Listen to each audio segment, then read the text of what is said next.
Hello everyone. आज एक नया टॉपिक स्टार्ट करेंगे लॉजिकल रीजनिंग में। लास्ट हमने नंबर सीरीज कवर किया था। Today we are going to start with coding decoding. Number series में बेसिकली क्या थी? न्यूमेरिक सीरीज थी, सारे नंबर्स की सीरीज चल रही थी। अब कोडिंग डिकोडिंग में क्या चलता है?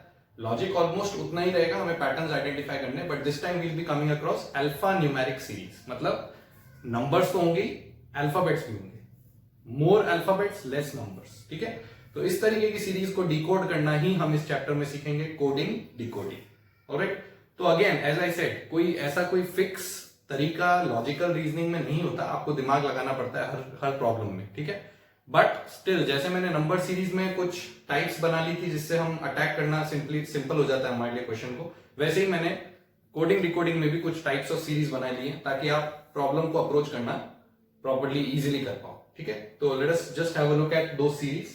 But before doing that, before starting with the types of series or types of coding, you first have a look at the magic chart which I have drawn here. This is the magic chart. I call it magic chart, although it's a simple ABCD that you've learned in nursery. So I'm just taking you back to nursery for a couple of minutes. तो है वही देखो ABCD, but उसको थोड़ा सा मैंने differently बनाया है। कैसे बनाया? Just have a look at it and why is it made like this? We'll understand that also. So what is this magic chart?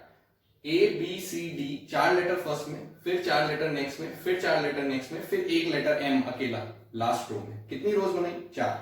हर रो में चार है except for the last row which has only 1। Okay, so if I call this as number this as 1, then this is 2, this is 3, this is 4, so this becomes 5 6 7 8 9 10 11 12 13। So I have numbered 1 5 9 13 just for the first letters of each row. ठीक है, M तक लिखने के बाद क्या करना है? Blue pen से देखो आप, रिवर्स में लिखी हुई है रिमेनिंग अल्फाबेट्स। एम के ऊपर N, then O P Q R S T U V W X Y Z. Completed all 26 alphabets completed. Just that what I have done is I have written 13 like this and 13 in the backward direction. Okay, and also numbered them. Right? So what does this series do is, ये simplify कैसे कर देती है भाई? अब क्या होता है, जैसे कोई भी क्वेश्चन आया जिसमें नंबर्स अल्फाबेट्स के नंबर्स लिखने हैं, अल्फाबेट्स के करस्पॉन्डिंग नंबर्स लिखने हैं, तो इससे देख के हम इजीली बता सकते हैं किस अल्फाबेट के करस्पॉन्डिंग कौन सा नंबर है। याद रख सको तो बहुत बढ़िया, नहीं रख सको तो इसके लिए ही ये चार्ट बना है कि इसमें कुछ नहीं जाता, 10 सेकंड में चार्ट बन जाता है। उसके बाद में कोई भी क्वेश्चन करना है, इसको देख के हम आंसर कर सकते हैं। ठीक है, तो मेरा एडवाइस यही है कि कोई भी क्वेश्चन कोडिंग डिकोडिंग का आता है पहले ये बना, ऑलराइट, उसके बाद जो आंसर दे दो। जैसे कोई आपसे पूछ रहा है कि what is the number of K, okay, K corresponding number बताना है, so this is 9 10 11, so this is 11। Okay, you don't have to go over A B C D, entire A B C D over and over again, वो आपको बार बार नहीं करना पड़ेगा। ठीक है, सिमिलरली आप अगर जैसे कोई पूछ ले टी का क्या नंबर है, ठीक है, तो उसके लिए भी अपने पास एक तरीका है। क्या तरीका है? ध्यान से समझो। जैसे ये m का क्या नंबर है? 13। n का क्या नंबर है? 14। ठीक है, ये 14 नंबर है, ये 13 नंबर है, दोनों को ऐड किया कितना है? 27। ओके और नॉट? m और n दोनों एक साथ बैठे हुए हैं और उन दोनों का टोटल कितना आ रहा है? 27। What is the number for l? It is 10 9 10 11 12, so this is 12, and then this is what? 15. So 15 and 12, if you add them, what do you get again? 27. Observe this for a and z also. Z is 26, right, and a is 1. 26 and 1 if you add, what are you getting? 27. So what does it show? कि जो भी दो number एक साथ बैठे हुए हैं उनका अगर मैं सम लूंगा तो हमेशा कितना आ रहा है? 27, and that is a very useful property. ठीक है, क्योंकि उस प्रॉपर्टी से क्या होता है? उस प्रॉपर्टी से ये होता है कि मेरे को अगर किसी भी नीचे वाले का नंबर पता है तो मैं ऊपर वाले का नंबर निकाल लूंगा, 27 में से माइनस करना है बस मेरे को, 27 में से उसका नंबर माइनस करना है। फॉर एग्जाम्पल कोई मेरे से पूछे भाई टी का क्या नंबर है, ठीक है, तो मेरे को पता है ये 5 है, ये 6 है, तो ये 7 है। अगर ये 7 है तो ये क्या होगा? 20 होगा, क्योंकि मेरे को 27 में से 20 माइनस करना है, तो मेरे को टी का नंबर मिल गया 20। ठीक है, कोई मेरे से पूछ ले क्यू का क्या नंबर है, तो मेरे को पता है ये 9 है, ये 10 है, तो मेरे को अगर इसका चाहिए तो 27 में से 10 माइनस किया तो ये 17 आ गया, तो मेरे को क्यू का नंबर मिल गया 17। So it becomes very easy to find out the numbers corresponding to each alphabet. Is that okay? So what have we discovered here is that if I call this as a pair, what do I call this?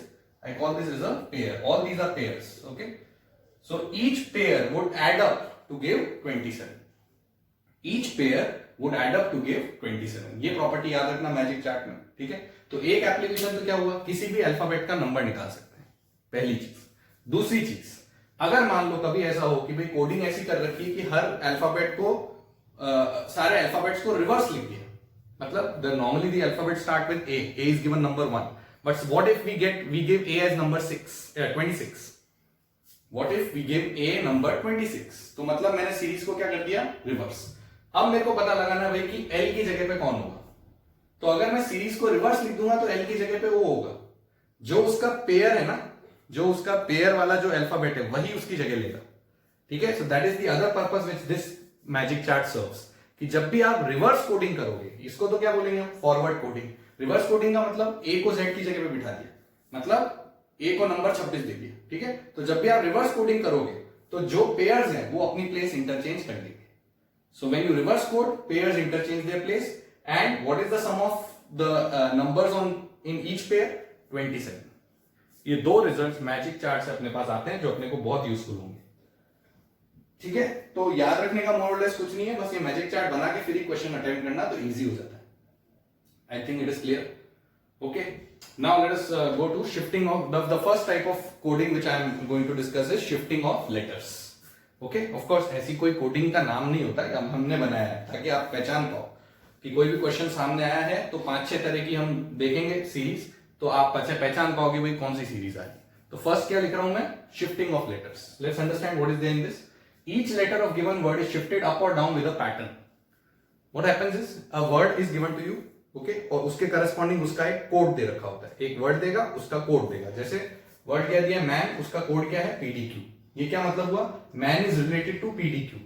In the same way as DEF is related to what, ऐसे question पूछेगा। ठीक है, what is the meaning of this question, how do you read this question, man is related to PDQ in the same way as DEF is related to what. So this is basically analogy.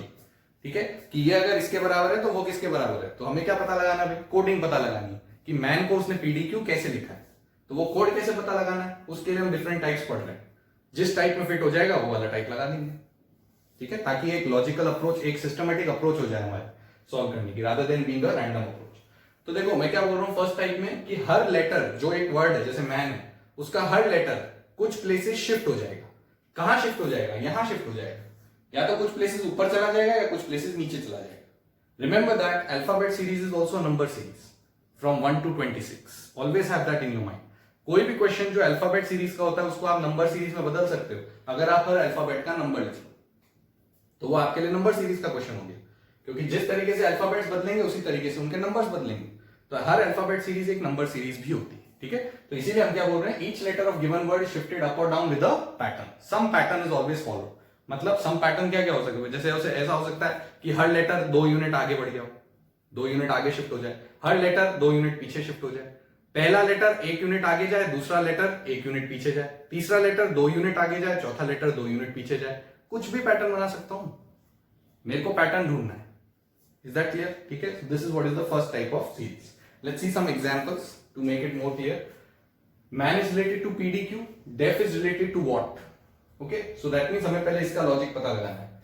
ध्यान से observe करो कि भाई m 1 to 1 correspondence देखनी है। ठीक है, तो m किस में बदला, मतलब पहले हम वही देखेंगे कि 1 to 1 करस्पॉन्डेंट। n किस में बदला, p में, a किस में बदला, d में, n किस में बदला, q में। पहले तो हम यही ट्राई करेंगे। ये नहीं बैठेगा तो फिर कुछ और ट्राई करेंगे, वो सीरीज भी आगे पढ़ेंगे। तो अभी तो हम क्या बोले भाई कि m किस में बदला, p में, a किस में बदला, d में, n किस में बदला, q में। अब देखो m अगर p में बदला है तो m के बाद कौन आता है, n, फिर o, फिर p। ठीक है, what is the number of n? The number of n is 13। What is the number of n? 14. The number of O is 15. The number of P is 16. That means अगर मैं M का number लिखूं तो यहाँ कितना है number, 13 है। ठीक है, जबकि P का नंबर कितना है, 16 है। तो यहाँ पे +3 हुआ कि नहीं हुआ? 13 से 16 जा रहे हैं मतलब +3 कर रहे हैं।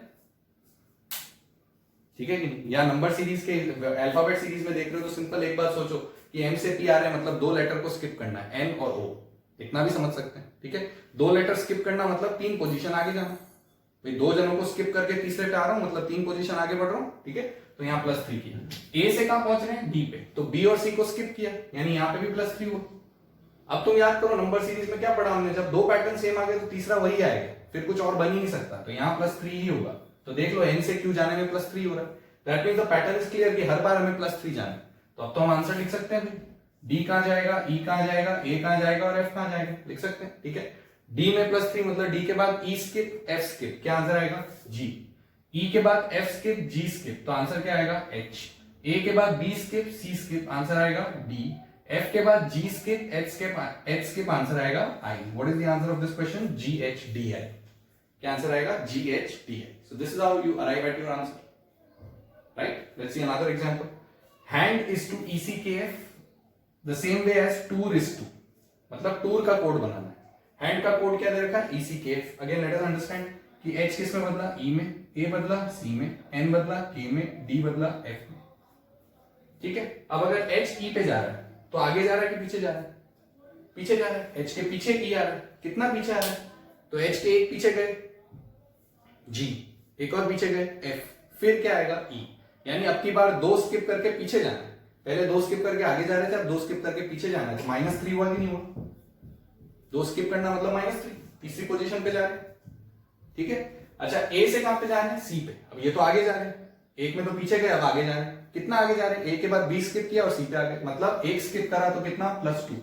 वन स्किप मतलब +2. टू स्किप मतलब +3. लेकिन यहाँ पीछे जा रहे थे तो -3, वहां आगे जा रहे हैं तो +2. तो इसका मतलब एक चीज तो दिख गई कि ऑल्टरनेट चलना चाहिए. अब माइनस आना चाहिए. तो n के बाद कहां पे आ रहा है? n से k पे आ रहा है. n से k पे कैसे आएंगे भाई? n के पहले कौन आता है? m के पहले कौन आता है? l. और l के पहले कौन आता है? k. ठीक है. इसका मतलब वापस -3 हुआ कि नहीं हुआ? दो स्किप करें लेकिन पीछे गए. ठीक है. सिमिलरली d से कहां आया? f पे. तो e स्किप करके यानी +2 कराओ. तो पैटर्न क्लियर है. -3 +2 -3 +2. So the same pattern you have to carry on here. Okay, so this should be -3 then +2 then -3 then +2. This is what I need to do. तो t से मेरे को 3 यूनिट पीछे जाना है. t से 3 यूनिट पीछे मतलब कहां है? t ये रहा. ठीक है. तो एक यूनिट पीछे s, एक और यूनिट पीछे r, तो यहां पे पहुंचना है. तो इसका क्या रिजल्ट आया? q. ठीक है. o से कितना यूनिट आगे? 2 यूनिट. o ये रहा. 2 यूनिट आगे p q. तो q. फिर u से 3 यूनिट पीछे u ये रहा. 3 यूनिट पीछे, एक पीछे, दो पीछे, तीन पीछे r. ठीक है. And the last one r. r से 2 यूनिट आगे r ये रहा. एक यूनिट आगे s, दूसरा unit t. So what is the answer of this question? q q r t. क्या आंसर निकल के आया? q q r t. Clear? Okay. It's not difficult, it's very simple, but just you have to identify the logic. और logic मैंने पहले भी बता रखा है, हमेशा पैटर्न बनाने के लिए कम से कम 3 टर्म होने चाहिए जिससे हमें पैटर्न क्लियर हो जाए. ठीक है. तो हर बार में आपको 3 या 4 टर्म मिल रहे हैं. Let's see another one. Circle is to xri xov square is to. Circle का क्या दे रखा है? xri xov स्क्वायर का बताना है. देखें भाई, सर्कल xri xov में बदल गया. ठीक है. अब एक चीज इसमें ऑब्जर्व करो कि जब यहां c था तो यहां क्या आया? x. ठीक है. वापस ये c है तो वापस x आया. ओके. मतलब c has been replaced by x. Okay. I has been replaced by R. R has been replaced by I. Now always keep an eye on your magic chart. Just have a look at your magic chart. C has been replaced by X. See, C and X are pairs. So C has been replaced by X. I and R have been interchanged. I and R are pairs. तो क्या हो रहा है? Reverse coding करी कि नहीं करी उसने? रिवर्स कोडिंग करती डेफिनेटली. तो ध्यान से देख लो, E और V पेयर्स है कि नहीं? बिल्कुल पेयर होंगे. E और V, ये देखो E और V पेयर है. मतलब क्या कर रहा है वो? हर लेटर के करस्पॉन्डिंग उसका पेयर लिख रहा है. That is all. तो वही लॉजिक हमें यहां लगाना है स्क्वायर में. हर लेटर के करस्पॉन्डिंग उसका पेयर लिखना है. तो ये रहे आपके सामने पेयर्स. तो अब बताओ S का पेयर कौन है? H. H सभी ऑप्शंस में आ रहा है. ठीक है. ऑप्शन दे रखे हैं मैंने आपको. Q का पेयर क्या हुआ? J. तो H के बाद J आना चाहिए, वो भी सब ऑप्शंस में आ रहा है. U का पेयर कौन है? F. तो H J के बाद F आना चाहिए, वो भी सब ऑप्शंस में आ रहा है. A का पेयर कौन है? Z. सो H J F के बाद Z आना चाहिए, वो आ रहा है हमारा खाली इस ऑप्शन और इस ऑप्शन. तो अब खाली दो ऑप्शन बचे मेरे पास, B और D. ठीक है. उसके बाद नेक्स्ट देखो R. R का पेयर कौन है? I. तो इसके बाद I आना चाहिए Z के बाद. Z के बाद I कौन से ऑप्शन में आ रहा है? इसमें कि इसमें? इसमें आ रहा है. So this is the correct answer, B. This is how you can easily check with the help of options. Obviously you will be always given options. ठीक है. So that becomes the answer. Let's see another one. क्या लिखा है देखो? Forge is to FPTJI, then culprit is to. Forge का code क्या है? FPTJI. आपको culprit का कोड बताना है. So let's understand the logic here also. क्या कर रहा है? F को कहां ले जा रहा है? F पे. यानी इसमें तो कोई चेंज हुआ ही नहीं, zero, no change. Okay. O को कहां ले जा रहा है? P पे. O से P पे कैसे आएंगे? One step ahead. That means +1. R को कहां ले जा रहा है? T पे. सो 2 स्टेप्स अहेड, सो +2. G को कहां ले जा रहा है? J पे. सो +3 हुआ कि नहीं हुआ? H I J. यस. तो अब लॉजिक क्लियर हो गया. हर बार एक एक स्टेप आगे बढ़ रहा है. तो क्लियरली E को जब I पे ले जाएगा तो डेफिनेटली +4 होगा. F G H I. Yes. तो लॉजिक समझ में आ गया। तो फिर यहां भी सेम लॉजिक लगाना है। तो सबसे पहले जो सी होगा, सी उस पे तो कितना चेंज आएगा 0, यू पे कितना चेंज आएगा 1, एल पे 2, पी पे 3, आर पे 4, आई पे 5 और टी पे 6। ये चेंजेस आने चाहिए, प्लस प्लस करना, आगे बढ़ाना। तो सी को जब 0 आगे बढ़ाऊंगा तो सी तो फर्स्ट लेटर होना चाहिए वो सभी ऑप्शंस में। यू को एक स्टेप आगे ले जाना है, यू को एक स्टेप आगे ले गए तो क्या आएगा वी, यानी सी के बाद वी आना चाहिए। कौन से ऑप्शंस में आ रहा है, खाली इसमें और इसमें। तो अब मेरे पास 2 ऑप्शन बचे, ठीक है। उसके बाद एल के बाद दो स्टेप आगे जाना है, एल के बाद एम, एम के बाद एन, तो एन आना चाहिए। तो ये ऑप्शन आंसर हो गया, बस इसके बाद कुछ करने की जरूरत नहीं। सो the answer should be CVN SVN Z। Of course you can verify कि पूरा सही है कि नहीं, but this is how you reject the options, ठीक है कि नहीं, right. So this is the first type of series which is shifting of letters. I hope it is clear. Now of course don't rely on only these patterns. The pattern can be anything, but I have just given you 2-3 different types of patterns just to make you clear कि कुछ भी pattern हो सकता है, वो बनानी है, pattern देखना है, आंसर निकालना है, ठीक है। Let's see the second type of series. The second type of series is reversal or rearrangement. क्या लिखा है, reversal or rearrangement, ठीक है। क्या करना है इसमें, ध्यान से देखो। Each letter of given word is reversed in order or rearranged according to some pattern. अब इसमें क्या होगा, इधर क्या हो रहा था फर्स्ट टाइप में, तो क्या हो रहा था, लेटर्स ऊपर नीचे हो रहे थे, कोई ऊपर जा रहा है कोई नीचे आ रहा है, कुछ स्टेप्स ऊपर जा रहा है कुछ स्टेप्स नीचे आ रहा है, मतलब लेटर्स बदल रहे थे। एसेंशियली लेटर्स क्या हो रहे थे, चेंज हो रहे थे। जैसे कोई लेटर एच था तो वो ई में बदल रहा था, कोई लेटर सी था तो वो एक्स में बदल रहा था, लेटर्स बदल रहे थे। अब क्या होगा, इस वाली टाइप में जनरली क्या होगा, the letters will not change, they will only be rearranged, मतलब वो अपनी पोजीशन बदल देंगे। जैसे कोई लेटर पहले फर्स्ट पोजीशन पे था तो वो अब 5वीं पोजीशन पे आ गया, कोई लेटर पहले 3री पोजीशन पे था तो वो अब पहली पे आ गया। लेटर वही रहा, खाली क्या चेंज हुई, पोजीशन। तो इस वाली सेकंड टाइप ऑफ सीरीज में generally the letters won't change, they will only rearrange. Rearrange 2 तरीके के हो सकता है, ऑफ कोर्स एक तो कोई पैटर्न फॉलो करके रीअरेंज हो रहा हो, वो पैटर्न तो क्वेश्चन पे डिपेंड करेगा कैसे रीअरेंज हो रहा है, या फिर रिवर्स ही हो जाए, सारे के सारे लेटर्स रिवर्स लिख दें, मतलब अगर ABCD है तो DCBA लिख दिया, ठीक है, पूरे के पूरे ऑर्डर को रिवर्स कर दिया। तो ये 2 टाइप के पैटर्न्स हम रिवर्सल या रीअरेंजमेंट में पढ़ेंगे।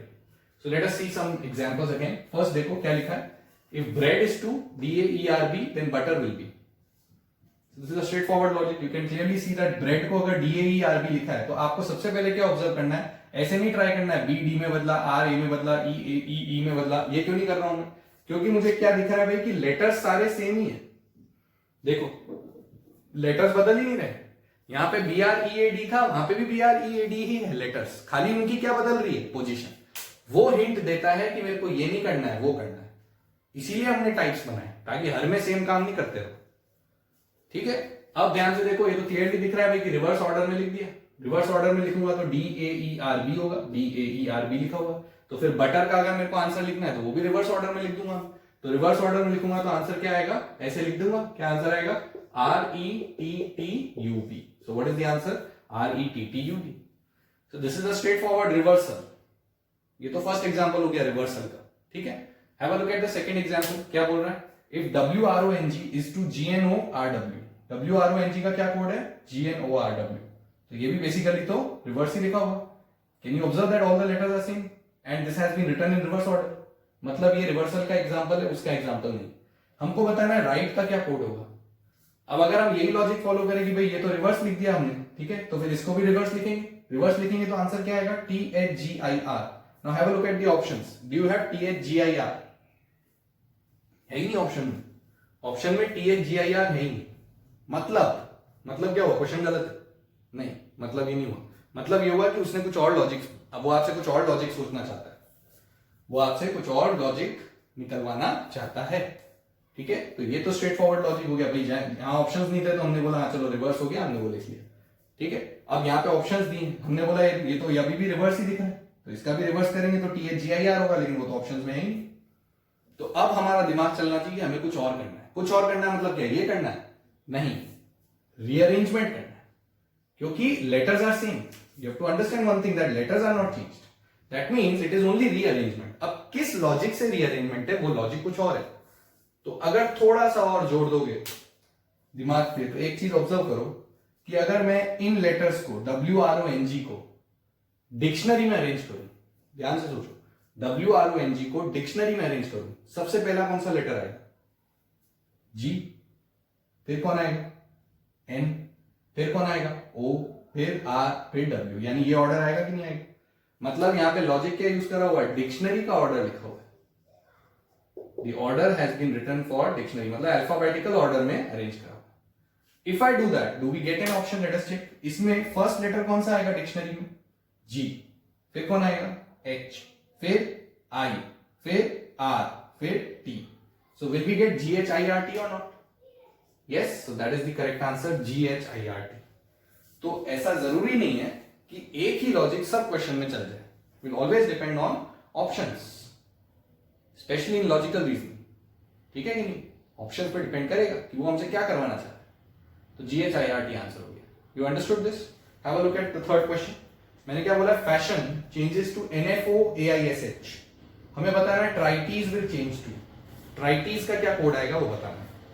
Again you must observe one thing कि यहाँ पे जो लेटर्स थे FASHION, यहाँ पे भी वही लेटर्स हैं FASHION, खाली वो क्या हुए हैं? उनकी पोजीशन चेंज हुई है बस। Just the positions have changed. So all you need to do is figure out कि कौन सी पोजीशन पे कौन गया है और सेम पोजीशन पे वहां पे काम कर दो। जिस पोजीशन पे ये इंटरचेंज हुआ है उसी पोजीशन पे उसको इंटरचेंज कर दो। That is all. इतना ही तो करना है, ठीक है? So if you just do that, have a look here, I am writing it here. तो मेरे पास क्या है? फैशन, ठीक है? और यहां पे क्या आया? NFOAISH, ये बन गया, ठीक है? अगर हम देखें कौन कहां गया, तो ध्यान से देखो भाई, F जो फर्स्ट पोजीशन पे था, फर्स्ट ये पोजीशन पे लिख रहा हूं 1 2 3 4 5 6 एंड 7, ये 1 पोजीशन किधर चला गया? 2 पे, ठीक है? जो पहले 1 पे था वो 2 पे चला गया। करस्पॉन्डिंगली इधर भी काम करते रहते हैं, ठीक है? ताकि दो बार नहीं करनी पड़ेगी एक ही काम, राइट? इधर भी ये 1 2 3 4 5 6 एंड 7, इधर भी 7 लेटर्स हैं, ठीक है? मेरे को क्या करना है? 1 को किधर भेजना है अभी? 2 पे। तो इधर देखो, इधर भी लिखता हूं 1 2 3 4 5 6 7। 1 को 2 पे, मतलब T किधर चला जाएगा? सेकंड पोजीशन पे। तो डेफिनेटली T तो सेकंड पोजीशन पे आएगा ही आएगा by this logic. If you look at A किधर गया? A गया चौथी पोजीशन पे, यानी सेकंड नंबर 4 नंबर पे गया। तो R कहां पे जाएगा? 4 नंबर पे। इसका मतलब यहां पे R आएगा, यहां पे R आएगा, ठीक है? What about the next one? S कहां पे गया? देखो S गया 6 पे, पहला, दूसरे पे, दूसरा, चौथे पे, तीसरा, छठे पे। You getting this? Okay. So third को भेजो 6 पे, थर्ड को भेजो 6 पे, मतलब 6 पे कौन जाएगा? I जाएगा, 6 पे I आ गया, राइट? उसके बाद देखो H किधर गया? 7 पे, H गया 7 पे, यानी चौथे को 7वें पे भेजना है। तो T किधर जाएगा? 7 पे, तो T को 7 पे भेज देते हैं, तो 7th पे T आ गया। फिर फिफ्थ पोजीशन किधर गई? फिफ्थ पोजीशन 5th पे ही रही, fifth remains on fifth, yani I will remain on fifth position, so this will remain I. Okay, what about O? O has come to third position, third position पे E आ जाएगा, ठीक है? Third position पे कौन आ गया भाई? E आ गया। And finally ये जो लास्ट वाला N है वो किधर चला गया? हमारा फर्स्ट पोजीशन पे, तो हमारा S किधर चला जाएगा? फर्स्ट पोजीशन पे, तो ये S, तो आंसर क्या आया? STERIIT, so that is option B. That is how you arrive at the conclusion. अब इसमें ये थोड़ी कोई लॉजिक थोड़ी कि भाई 1 2 पे क्यों गया, 2 4 पे क्यों गया, इसका कोई कारण थोड़ी हो, तो उसकी जो मर्जी कर दे। तुम्हें तो ये बोला है ना भी कि अगर ये यहां गया तो ये कहां जाएगा, मतलब अगर इसको ऐसे लिखा है तो उसको कैसे लिखेंगे? तो जो उसने किया है वो रेप्लिका बनाना है आपको, दैट इज ऑल। जैसे भी सेट किया हो, कोई पैटर्न हो या नहीं हो, उसको मतलब नहीं, उसने जैसे किया है वो पैटर्न है, हमें सेम काम रिपीट करना है। Is that okay? So that is the second type of series, reversal और रीअरेंजमेंट। ओके, फिर देखो आगे देखो बेटा, the third type of coding is number coding. This is probably the most important type of series, most common type of series जो exams में पूछी जाती है, नंबर कोडिंग। क्योंकि इसमें क्या होता है, इसमें अल्फाबेट को नंबर में बदल के कोडिंग करी हुई है, ठीक है? तो this is more related to the number series जो हमने करी है, इस पे सबसे ज्यादा क्वेश्चन आते हैं। क्या होता है देख लेते हैं पहले। Each letter of a given word is assigned a numeric code according to a pattern, ठीक है? Each letter of a given word is assigned a numeric code, मतलब अब हर लेटर को किसमें बदला हुआ है? नंबर, हर लेटर को एक नंबर दे दिया, ठीक है? अकॉर्डिंग टू अ पैटर्न, वो पैटर्न अगेन एग्जामिनर के हाथ में कैसे पैटर्न डिसाइड करता है। बट इसमें दो टाइप के पैटर्न्स हो सकते हैं। वन होता है, एक होता है 1-to-1 कोडिंग। 1-to-1 कोडिंग मतलब क्या होता है बेटा, कि जैसे एक लेटर है उसका कोड, न्यूमेरिक कोड उसी के पोजीशन पे लिखा हुआ है। जैसे कि ये G लेटर है तो इसकी पोजीशन पे कौन सा कोड लिखा है? 5, मतलब G का कोड 5 हुआ, A का कोड 8 हुआ, ऐसे। ये तो होती है 1-to-1 कोडिंग, जिस पोजीशन पे जो लेटर है उसका कोड उसी पोजीशन पे लिखा है। One two one coding. दूसरा होता है टोटल फॉरवर्ड और रिवर्स कोडिंग। टोटल फॉरवर्ड और रिवर्स कोडिंग का मतलब क्या होता है? फॉरवर्ड कोडिंग मैंने समझाया था आपको, ऐसे चलने पे जो नंबरिंग आती है वो फॉरवर्ड कोडिंग, और पीछे की तरफ चलने पे जो नंबरिंग आती है दैट इज रिवर्स कोडिंग। मतलब z को 1 मान लें, z को अगर 1 मान लें तो रिवर्स कोडिंग, और a को 1 मान लें तो फॉरवर्ड कोडिंग। ठीक है, तो टोटल का मतलब क्या हुआ कि जैसे किसी लेटर में किसी वर्ड में सपोज 4 लेटर्स है, जैसे बॉल, तो बॉल में b का कोड कितना है? 2, a का कोड कितना है? 1, l का कोड कितना है? 12, वापस l का कोड कितना है? 12। इन सबको जोड़ लो तो टोटल कोड आ जाता है। उसको क्या बोलेंगे? Total forward coding. तो वो एक नंबर आएगा ना, 4 डिजिट का थोड़ी आएगा, वो तो इन सबका टोटल आएगा। ठीक है, अगर 1 to 1 कोडिंग होती तो फिर बॉल का अगर मैं कोड लिखने जाता तो मेरे पास 4 डिजिट का नंबर आता ना भाई। बी का कोड 2 होता, ए का कोड 1 होता, एल का कोड 12 होता, और एल का वापस कोड 12 होता, तो ऐसा आता कुछ। ठीक है कि नहीं? तब तो ऐसा आता, राइट। लेकिन अगर ऐसा नहीं है तो फिर मैं अगर ऐसा बोल दूं कि भाई बॉल का जो कोड है वो मेरा 2 + 1 3, 3 + 12 15, 15 और 12 27 है, तो इससे आपको क्या पता पड़ता है कि हमने टोटल फॉरवर्ड कोड यूज किया है, क्योंकि यहाँ पे 4 लेटर है और यहाँ पे 2 ही डिजिट है। तो वो हिंट्स हैं जो हमने पकड़ने पड़ेंगे कि या तो 1 to 1 कोडिंग होगी, तब फिर तो जितने लेटर है उतने ही डिजिट्स होंगे। ठीक है, अगर 1 to 1 कोडिंग नहीं है तो फिर टोटल फॉरवर्ड कोडिंग होगी या फिर टोटल रिवर्स कोडिंग होगी। टोटल रिवर्स कोडिंग का मतलब हर लेटर का उल्टा कोड यूज करना है। जैसे बी का फॉरवर्ड कोड कितना है? 2, तो रिवर्स कोड कितना होगा? 25।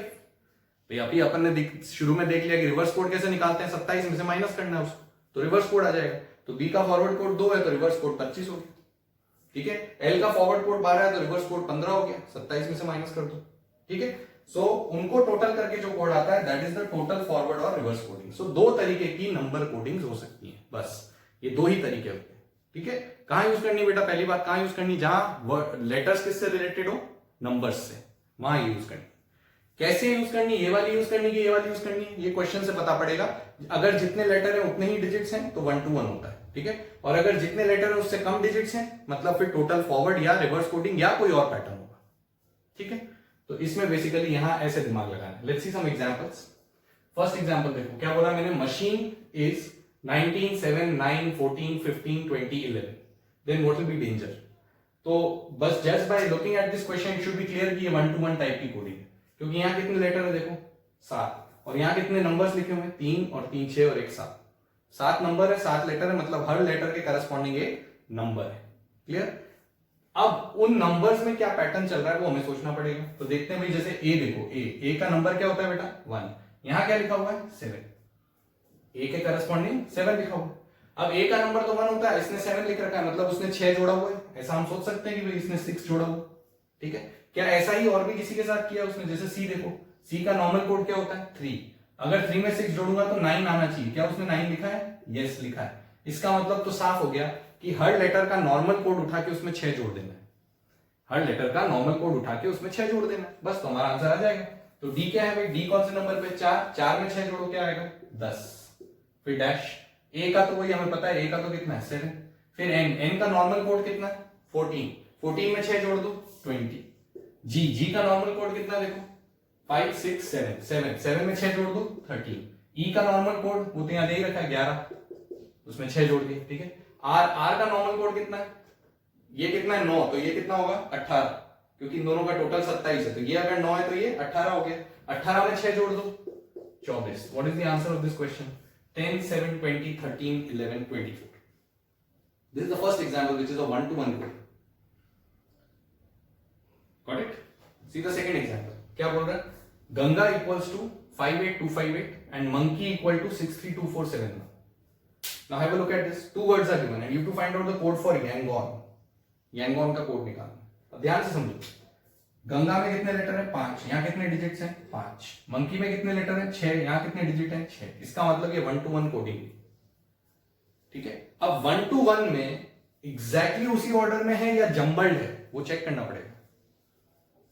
ठीक है, वो हमेशा ट्रू हो ऐसा जरूरी नहीं है। क्यों? क्योंकि यहाँ 2 वर्ड में चेक करना पड़ेगा। एक वर्ड होगा तब तो 1 to 1 ही होगा, वरना हम कैसे पता लगाएंगे भाई जंबल्ड है?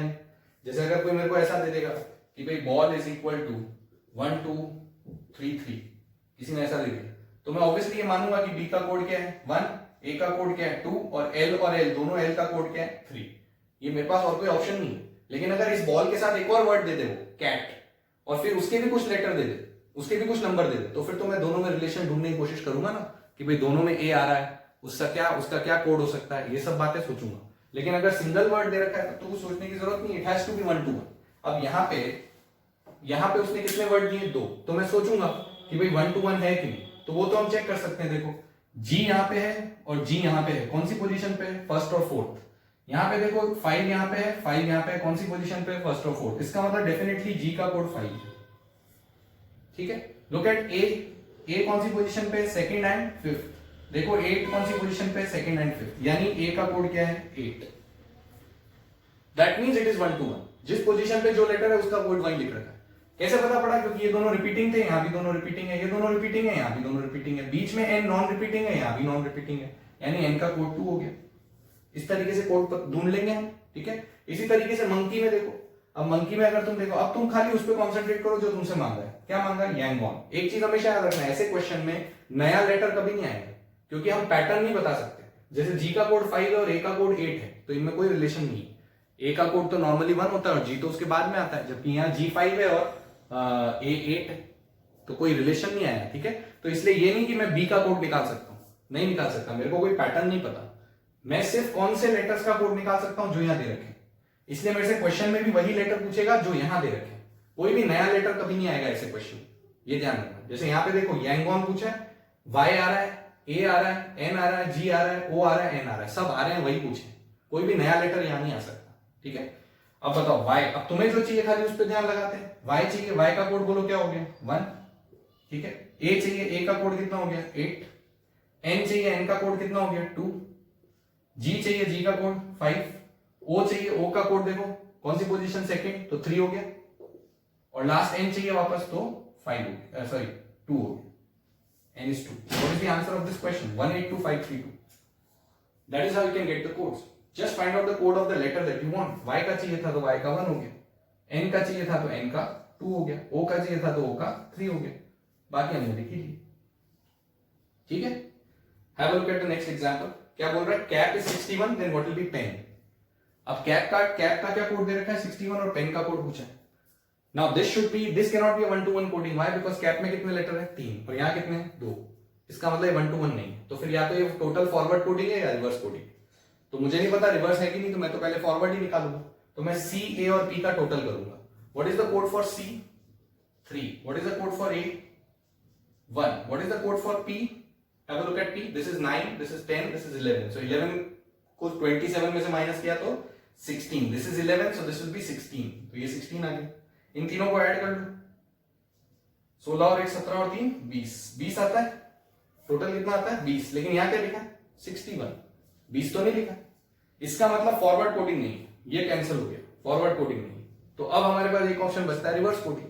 अब रिवर्स कोडिंग का मतलब क्या हुआ, हर लेटर का रिवर्स कोड निकालना है। ठीक है, हर लेटर का रिवर्स कोड मतलब क्या हुआ बेटा, हर लेटर को किस में से माइनस करना है, 27 में से माइनस करना है। देख लो ठीक है कि नहीं, 27 में से माइनस किया 24, 27 में से माइनस किया 26, 27 में से माइनस किया 11, तीनों को ऐड किया 61। वहां क्या लिखा है, 61। मतलब कौन सी कोडिंग है, रिवर्स कोडिंग है, टोटल रिवर्स कोडिंग का क्वेश्चन हो गया। तो फिर बेटा सेम लॉजिक इसमें भी लगाना है, पीईएन में। तो एक तो किसका चाहिए हमें, पी का, एक ई का और एक एन का, और फिर तीनों को ऐड कर लेंगे। कौन सा कोड चाहिए, रिवर्स कोड। पी का नॉर्मल कोड कितना है, यहाँ लिखा है तुमने 16, तो रिवर्स कोड कितना है, 11। अब मैं रिवर्स कोड लिख रहा हूं डायरेक्ट, 11। ई का फॉरवर्ड कोड कितना है, 5, तो रिवर्स कोड कितना होगा, 22, 27 में से माइनस कर दे। एन का फॉरवर्ड कोड कितना है, 14, तो रिवर्स कोड कितना होगा, 13। Got it, add them, what do you get, 13 and 11, 24 and 22, 46. So answer is 46. D option answer. So see, 3 different types of questions we've done. Here it was 1-to-1 coding. Here also it was 1-to-1 coding with a pattern. And now here it is total reverse coding.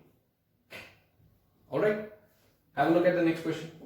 क्या बोल रहा है, if r equal to 19, ron equal to 50, fonts निकालना है। अब यहाँ पे r दे रखा है 19, ron दे रखा है 50, fonts का कोड पूछा है। Again this has to be a total forward और रिवर्स कोडिंग। क्यों, क्योंकि रॉन में कितने लेटर है, 3, यहाँ कितने 2, और आर का कोड दे रखा है 19।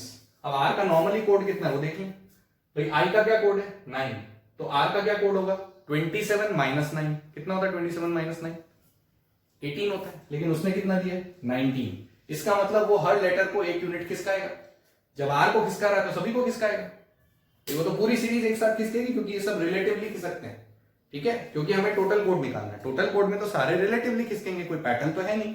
तो इसलिए अगर आर का कोड 18 था और उसने 19 लिया है, इसका मतलब हमें हर एक का कोड 1 से इंक्रीज कर देना है बस, और टोटल कोड निकाल लेना है। सो चेक कर लेते हैं क्या ये लॉजिक यहाँ बैठता है। अगर बैठ जाता है तो इसका आंसर निकाल लेंगे। So let us see for Ron first. R का क्या कोड है? 19, वो तो उसने खुद ही दे रखा है। ओ का कोड बोलो, ये रहा ओ, ठीक है। ओ इस आर से कितना पीछे है? 1 2 3। तो अगर ये 19 है तो ये 16 होगा, 3 पीछे ले जाना, ठीक है। एन जो है वो ओ से कितना पीछे? 1 पीछे है, तो ये 15 होगा। जरा इसको ऐड कर लो, 19 और 16 35, 35 एंड 15 इज 50। सो मैच हो गया। That means our logic is correct. Every letter will be taken, will be added, every letter the number code will be added 1, ठीक है। फॉन्ट्स का निकालना है, निकाल लेते हैं। एफ का नॉर्मल कोड कितना है? 6 में 1 जोड़ा तो 7, ठीक है, दिस इज 7 प्लस ओ का तो अभी लिखा था, कितना था? 16, एज इट इज लिख दो। एन का भी लिखा हुआ है, कितना है? 15, वो भी एज इट इज लिख दो। अब टी लिखना है, ठीक है। टी का कोड क्या है? नॉर्मल। देखो टी किधर है? ये रहा टी, ऊपर है इसके। ये 6 है, ये 7 है। 7 है मतलब ये कितना होगा? 20। 20 में 1 जोड़ दो, कितना हो गया? 21। तो यहाँ पे 21 जुड़ गया। एंड लास्ट क्या है? एस। एस तो टी से 1 पहले आता है, तो अगर ये 21 है तो ये 20 हो। Done, add then. 20 and 21 41, 41 and 15 56, 56 and 16 72, 72 and 7 79. So the answer should be 79. एक और नई चीज आ गई, अब की बार हर अल्फाबेट को 1 यूनिट उसने आगे किस कर दिया। करीब क्या है? करीब तो टोटल फॉरवर्ड कोडिंग है, लेकिन 1 यूनिट किसका की है, ठीक है। See the next question. Male equal to 31, play equal to 54, class निकालना है। फिर से वही बात है, 4 लेटर का वर्ड है, 2 डिजिट दे रखे हैं। इसका मतलब it has to be of normal total forward या reverse coding. Let's check it, कौन सी वाली कोडिंग है। मेल का कोड चाहिए, तो मेरे को MALE चारों चाहिए, ठीक है। Let us check MALE। Okay, सबसे पहले M का कोड तो पता है कितना है? 13। A का कोड भी पता है 1। L का कोड, L इससे पहले आता है 12, और E का कोड 5। ये आगे पांचों कोड ऐड करो, 14 26 31 आ रहा है। मेल देखो कितना दे रखा है? 31। इसका इट्स एन एग्जैक्ट मैच। तो फिर आगे अब चेक करने की जरूरत नहीं हो, तो एक में पैटर्न बैठ गया तो प्ले में भी बैठ जाएगा। वेरीफाई करने के लिए कर सकते हो, पर एक में बैठ गया तो फिर कोई जरूरत नहीं करने की। तो इसका मतलब हमें नॉर्मल कोडिंग करनी है, फॉरवर्ड कोडिंग। तो अब किसका निकालना बेटा? क्लास का, ठीक है। क्लास का निकाल लेते हैं। सी का बोलो, सी का कितना है? 3। एल का कितना है? 12। ए का कितना है? 1। एस का कितना है? एस का ये रहा, ये 6 7 8, तो ये कितना होगा? 19 हो गया इसका। तो एक और बार 19, क्योंकि 2 बार ऐसा आ रहा है। 19 and 19 38, 38 and 1 39, 39 and 3 42, 42 and 12 54. So what is the answer of this question? 54. 54 becomes the answer. Is that okay? Correct? Have a look at the next question. क्या बोल रहा है? Snow is related to 7100 in the same way as wall is related to. Snow का code कितना दे रखा है? 7100, और wall का कोड बताना है। अब की बार देखो, स्नो जो है वो 4 डिजिट का 4 लेटर्स का वर्ड है, और 7100 भी 4 डिजिट्स है। तो क्या ये 1 to 1 कोडिंग है? नहीं है। क्यों नहीं है? क्योंकि यहाँ पे कोई भी लेटर रिपीट नहीं हो रहा, जबकि यहाँ पे 2 0 आ रहे हैं। अगर 1 to 1 कोडिंग होती तो फिर सारे डिस्टिंक्ट आने चाहिए थे, 2 का सेम कैसे हो सकता है, ठीक है। तो इसका मतलब ये 1 to 1 कोडिंग नहीं है, क्योंकि यहाँ कोई भी रिपीट नहीं हो रहा, जबकि यहाँ रिपीट हो रहा है। तो 1 to 1 नहीं है। 1 to 1 नहीं है तो फिर अब तो ये तो कर ही नहीं सकते भाई, एस का 7 है, एन का 1 है, ओ का 0 है, डब्ल्यू का 0।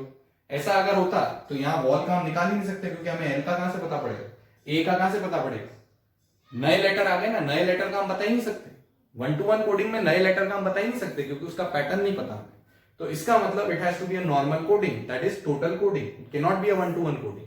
सो let us directly find out what is the total code for snow. हम तो टोटल कोड निकालना चालू करते हैं स्नो का, और हमारे पास कोई ऑप्शन नहीं, तो स्नो का टोटल कोड निकाल देते हैं। तो एस का बताओ, एन का बताओ, ओ का बताओ, और डब्ल्यू का बताओ, ठीक है। एस का कितना हो गया? एस का हो गया 19, ठीक है, अभी लिखा था पीछे। एन का कितना हो गया? 14, ऑलराइट। ओ का कितना हो गया? ओ उसके जस्ट बाद है 15, और डब्ल्यू का कितना? डब्ल्यू ये रहा, इसका 4 है, तो इसका क्या होगा? 23। ये हो गए, इनको ऐड कर लेते हैं। कितना आ रहा है देखो, 23 and 15 30, so this is 5 3 8 4 12 12 and 9 21 2 3 4 5 7 71 आ रहा है। यहाँ क्या लिखा, जरा ध्यान से देखो, 71 और फिर 100, तो it is safe to assume कि भाई फर्स्ट 2 डिजिट्स तो नॉर्मल कोडिंग है और बाद में जो 2 जीरो ऐसे ही लगा रखे हैं, क्योंकि आप ऑप्शंस में देखो सभी ऑप्शंस में लास्ट में 2 जीरो आ रहे हैं, यानी ये 2 जीरो तो उसने फालतू में सभी में लगा रखे हैं, इनका कोई लॉजिक तो है नहीं। तो इन 2 जीरो को तो मैं भूल जाता हूं, तो मेरे को बेसिकली वॉल का क्या निकालना है, टोटल कोड, और वो मेरे को ऑप्शन में ढूंढना है, that is all. Last 2 digit zero फालतू में लगा रखे कंफ्यूज करने के लिए, तो बस वॉल का निकाल लो, तो वॉल का निकाल लेते हैं। तो वॉल का निकालने के लिए हमारे पास क्या है भाई, W का अभी लिखा था हमने, कितना है 23, W is 23, A is 1 and L will be 12, so 12 plus 12, so 23 and 1 24, 24 and 24 48, so 4800 should be the answer. What is the answer? 4800. 100 कहां से आया सर, वो उसने लगा रखा है, हर कोड के पीछे 2 जीरो लगा रहा है, तो लगा दो, हमारा 48 आ रहा है, उसके पीछे 2 जीरो लगा दो, 4800 आंसर है।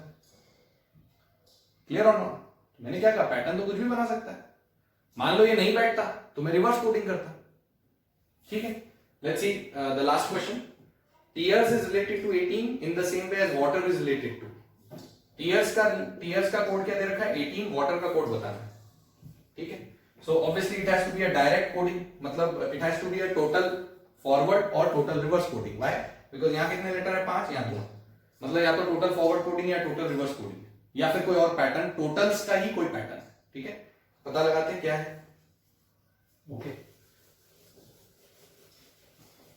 जस्ट सी किसका कोड चाहिए भाई, टीयर्स का, देखते हैं, TEARS,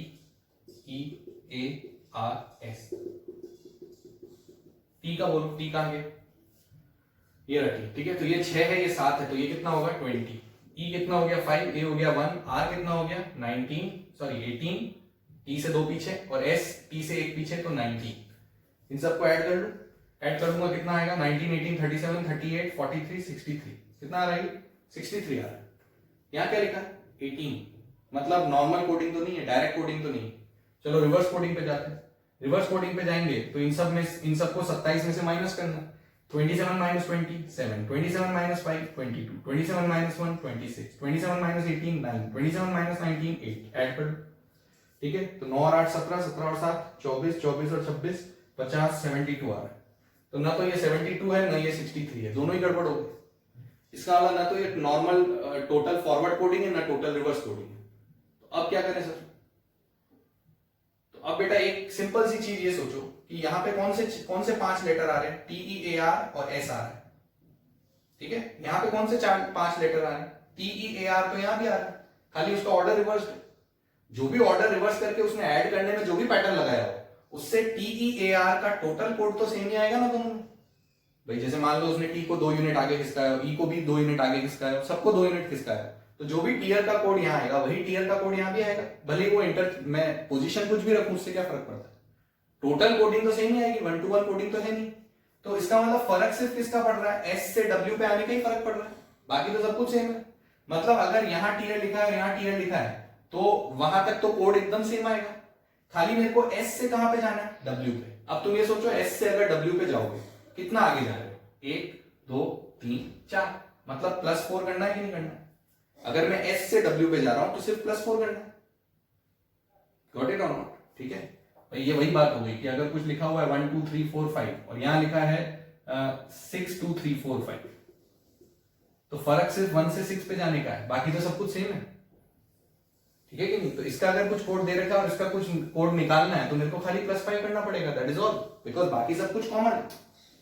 even if I right like this 2 3 5 4, it does not matter because बाकी के लेटर्स सेम है, ठीक है। तो इसका मतलब मेरे को अगर इससे इसके कोड पे आना है तो मेरे को खाली 4 जोड़ना पड़ेगा, तो 18 में 4 जोड़ देता हूं, 18 में 4 जोड़ा क्या आंसर है 22। So the answer of this question has to be 22। It is unnecessary to search for a logic कि भाई उसने 63 को 18 कैसे बनाया होगा। तो कुछ लोग ऐसा भी सोच सकते हैं कि 63 को 18 बनाया है, मतलब 63 से 18 पे आने में कितना माइनस करा 45, ठीक है। तो अब हम क्या करें, वाटर का कोड निकालना है, ऐसे भी कर सकते हैं, उसमें कोई बुराई नहीं, वाटर का कोड निकाल लो। W का कोड कितना है, W का कोड हो गया 23, A का हो गया 1, T का हो गया अच्छा ये सब तो लिख ही रखे, T का 20, E का 5 और R का 18, ऐड कर 23 and 1 24, 44, 49, 67, कितना है 67, यहां से भी एक हिंट मिल गया कि भाई इसका टोटल और इसका टोटल में फर्क सिर्फ किसका है, 4 का फर्क है। इसका मतलब मेरा जो भी कोड वहां पे उसने जो भी लॉजिक लगाया हो उसमें 4 ही तो जोड़ना है। तो 18 में 4 जोड़ दिया 22 आ गया। नहीं तो ऐसे सोचो कि भाई ये 63 से कहां पे लाया, 18 पे। इसका मतलब इसमें से 45 माइनस करा उसने तब जाके 18 आया। तो इसमें से भी 45 माइनस कर देते हैं। लॉजिक क्या लगाया, सबट्रैक्ट 45। कहां से आया सर ये लॉजिक, तो हमने ऐसे ही सोच लिया भाई कि 63 से 18 पे कैसे आ रहे हैं। तो हो सकता है -45 कर रहा हो, क्योंकि 63 माइनस 45 इज 18। तो फिर यहां भी -45 कर दो तो 22 आ जाता है। But this is a lesser proper logic as compare to the other one कि भाई मेरा 63 से 67 पे आने पे कोड कितना इंक्रीज हो रहा है, 4। तो बस अगर इसका इसने कोड 18 बोला है तो इसका कोड क्या होगा, 22 होगा। इंक्रीज तो अभी भी 4 से ही होगा, भले मैं कुछ भी कोडिंग कर दूं, क्योंकि मेरे को एस से डब्ल्यू पे तो आना ही। तो it could be this type of coding also, जहां पे बहुत ज्यादा क्लैरिटी नहीं है, लेकिन आप कोड पूरा नहीं पता लगा पा रहे हो, लेकिन आप ये पता लगा पा रहे हो कि फर्क क्या है। ठीक है, so this is the third type of coding, number coding, very important. I hope you've understood. I've taken many different types of examples. I hope you've understood all. ठीक है? Alright, so आज जितना भी किया है हमने कोडिंग डिकोडिंग में, उसके बेसिस पे मैंने 7 प्रैक्टिस क्वेश्चंस लिखे हैं. Please try these questions. Next video में we'll discuss the solutions. Okay.